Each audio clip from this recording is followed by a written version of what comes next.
के नाम से क्यों मशहूर हुई? ये सैयदजादी डॉक्टर थी। इसके पास मालो जर की कोई कमी नहीं थी। इसके चार नौकर थे, लेकिन आखिरी जिंदगी में ये क्यों पागल हो गई? लोग इसको क्यों मजूबा कहते थे? ये वाह कैंट के लोगों से एक रुपया क्यों मांगती थी? अगर कोई इसको 5 रुपए दे देता तो ये 4 रुपए क्यों वापस करती थी? इंतहाई पढ़ी लिखी ये खातून डॉक्टर इस नहज पर कैसे पहुंची, वो तमाम तर तफसीलात आप इस वीडियो में जान सकेंगे। और इस माई को 1 रुपए वाली माई के नाम से क्यों पुकारा जाता था, और इसके कतबे पर भी यही लिखा है।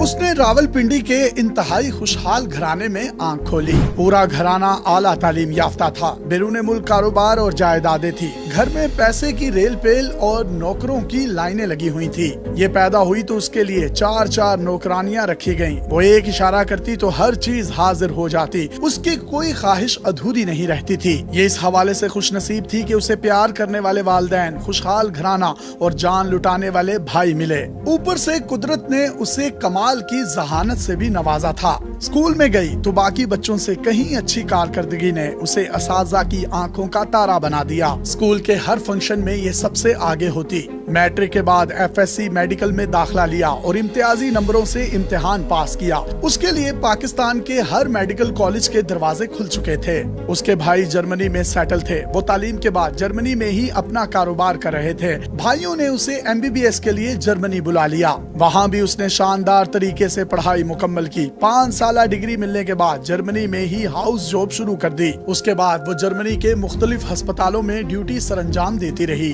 फिर कुछ अरसे के लिए लंदन चली गई। जब उसे अपने फन में कमाल हासिल हो गया तो उसने पाकिस्तान वापसी का फैसला किया। ये अपने मुल्क पाकिस्तान और पाकिस्तानियों के लिए कुछ करना चाहती थी। पैसे की उसके पास कमी नहीं थी, बस उसे खिदमत खल्क करनी थी। इसीलिए पाकिस्तान चली आई।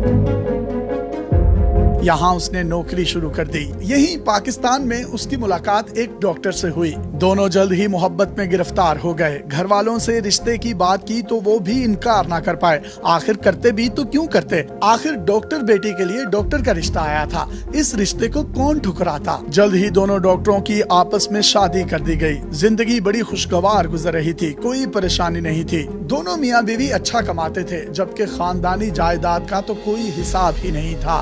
वालिदैन के बाद बहन भाइयों में जायदाद तकसीम हो गई। भाई अपनी जायदाद से हिस्सा लेकर बैरून मुल्क सेटल हो गए, लेकिन ये पाकिस्तान में ही रही, अपनी मोहब्बत अपने शोहर के पास। कुछ ही अरसे के बाद शोहर ने मशवरा दिया कि हमें अपना जाती अस्पताल बनाना चाहिए। दोनों मियाँ बीवी डॉक्टर हैं, इसीलिए ये अस्पताल खूब चलेगा। बीवी ने शोहर का मशवरा मान लिया। ये नेक नियति के साथ अस्पताल बनाना चाहती थी, लेकिन शोहर के दिल में कुछ और ही चल रहा था। उसने बीवी पर इतना प्यार जताया कि वो अपना सब कुछ इस पर निछावर करने को तैयार हो गई। डॉक्टर शोहर ने उसकी सारी जायदाद अपने नाम पर करवा ली। जायदाद मुंतकिल होते ही उसके तेवर बदलने लगे। लड़ाई झगड़े मामूल बन गए। आखिरकार दोनों में अलहदगी हो गई। लोग मोहब्बत में सब कुछ लुटाने की बातें करते हैं, लेकिन इस खातून ने हकीकत में अपना सब कुछ अपने शोहर पर लुटा दिया था। लालची शोहर ने जायदाद पहले ही अपने नाम करवा ली थी। अब उसको घर से बेदखल भी कर दिया।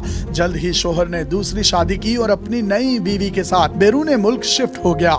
बैरून मुल्क से उसने एक डाक के जरिए अपनी पहली बीवी को तलाक दे दी। उसके साथ ही उसने एक खत भी भेजा। खत इंतहाई चुभते लफ्जों से भरा हुआ था। ये एक ऐसा खत था जिसने उस खातून के दिल पर गहरे असरात छोड़े। शोहर ने लिखा था कि मैंने तुम्हें इस कदर कंगाल कर दिया है कि अब तुम्हें कोई 1 रुपया भी नहीं देगा। ये अल्फाज पढ़ते ही उसके होश उड़ना शुरू हो गए। चंद ही लम्हों में बैरून मुल्क से तालीम याफ्ता ये डॉक्टर खातून अपने होश मुकम्मल तौर पर गवा बैठी और गलियों में निकल खड़ी हुई। अब ये मुकम्मल तौर पर बेसहारा थी। दिमागी तवाजुन खो बैठी थी।